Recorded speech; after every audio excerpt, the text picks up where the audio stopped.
Hello, my name is Phil Taylor, and in this video I'm going to tell you what Twitter did at the end of March.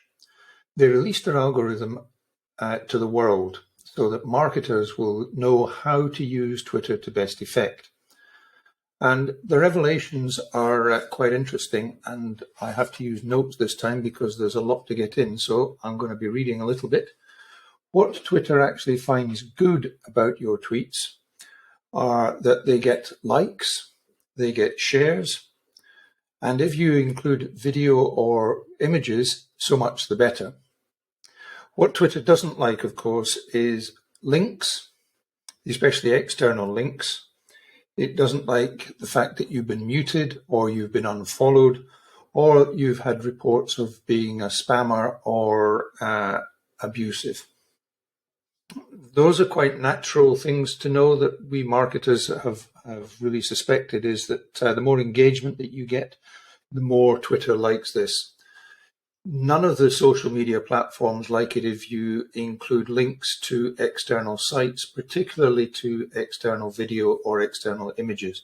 They just don't like that. Twitter has also indicated in the release, which is a release of code, so people have had to go through and analyze it rather than it being a press release. If you have the blue tick, which means that you pay for your Twitter, then that extends your reach to a far greater audience. What Twitter also does not like is if you put misinformation out there. Now, it hasn't revealed how it checks what is correct information and what's misinformation, so that's still a little bit of a guessing game. My advice to you is that if you know that it is not true or that it is going to be misleading, then don't put it onto Twitter. Another little revelation that Twitter let go is that you as a Twitter user, your account is a member of a cluster group. The cluster group is a group of people who share the same interests, are operating in the same subject area, or are tweeting about things the same as you. Twitter likes it when you tweet in your niche. It doesn't like you if you then try and tweet stuff that is not your normal subject area.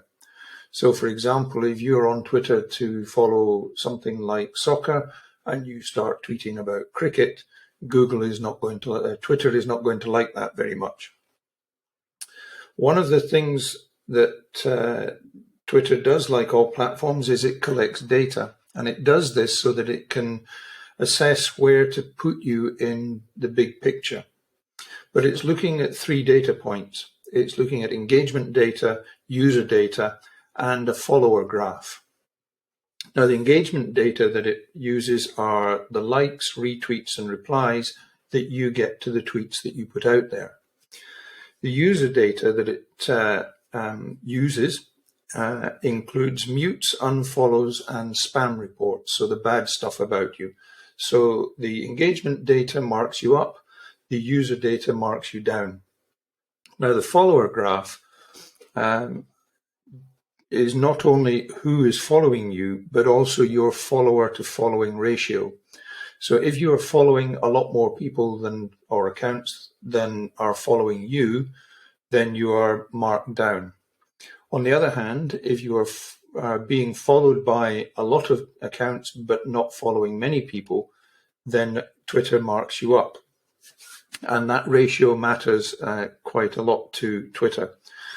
The best way to do this is to use lists to keep an eye or to follow people in subject areas or geographic areas. It doesn't really matter, but that keeps the number of people that you are following down whilst your follower numbers go up.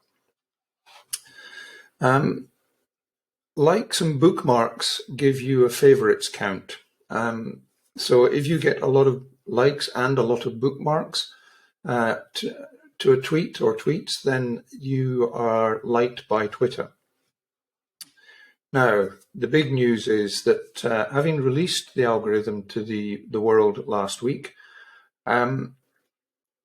it means that marketers are able to then use that algorithm to best effect. So they can aim their tweets at getting more likes and then more shares and so on. so they can target more accurately. So what Twitter have decided to do is that they're going to update the algorithm every 24, 48 hours. So that's 6 to 7 times a week if you think about it. So that's going to mean that marketers are going to have a hard job keeping on top of what Twitter is doing on an ongoing basis. If you want to know more about Twitter and how to use the algorithms to best effect, then please do get in touch. Thank you.